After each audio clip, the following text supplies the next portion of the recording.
This is about defending democracy. This is no longer Democrats versus Republicans. What do you want your kids to believe in? There must be give and take. This is White Flag with Joe Walsh.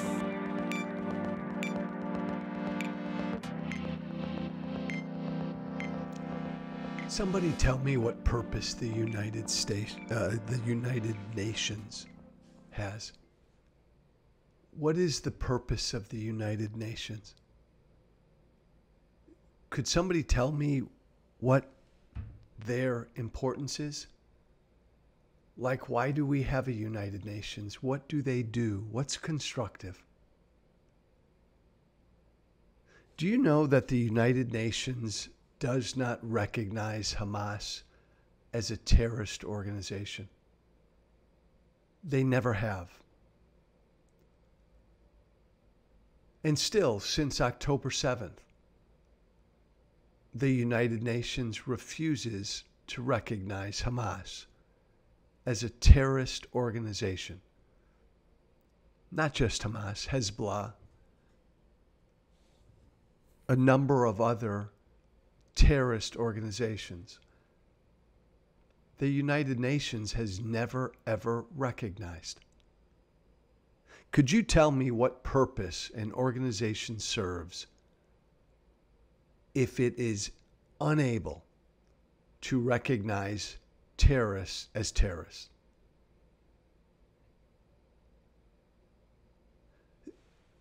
It's, so many eyes have been opened around the world since October 7th.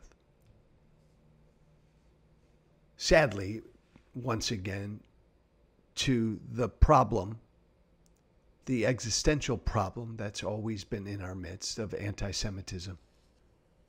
And it's always there. And it's equally there on the far right and the far left.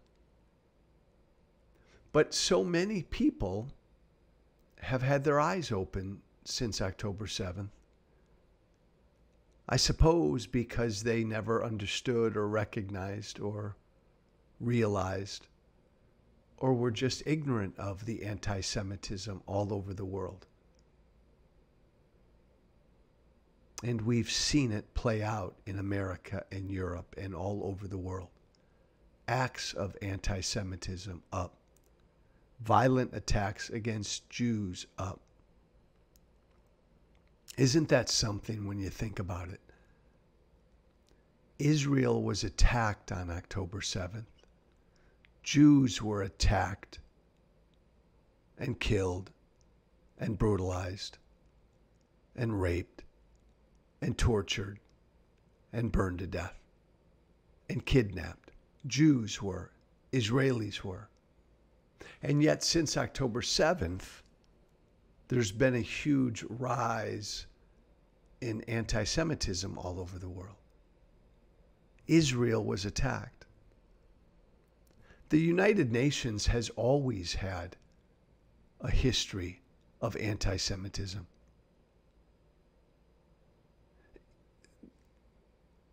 The United Nations, UNRWA, the relief organization on the ground that's been on the ground in Gaza forever. Now we know, we always knew, now everybody knows, they've aided and abetted Hamas over the last 17 years. UNRWA officials participated in the terrorist act on October 7th. UNRWA educates Palestinian kids and has taught Palestinian kids for years in their schools to hate Jews and hate Israelis. This is a UN organization. There was a UN official yesterday that called Hamas a political movement. Another UN official earlier in the week blamed Israel for October 7th.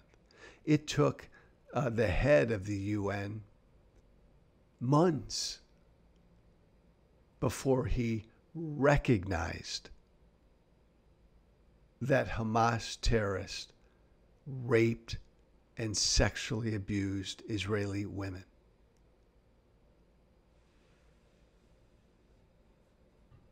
Can someone tell me what purpose the United Nations serves?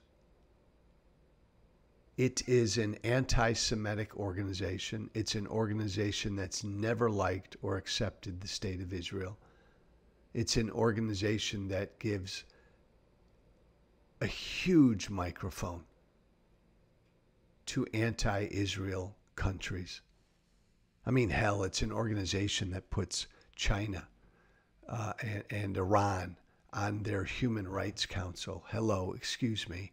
I think that the fatal flaw of the United Nations is that numerous nations around the world are ruled by evil, freedom-denying regimes.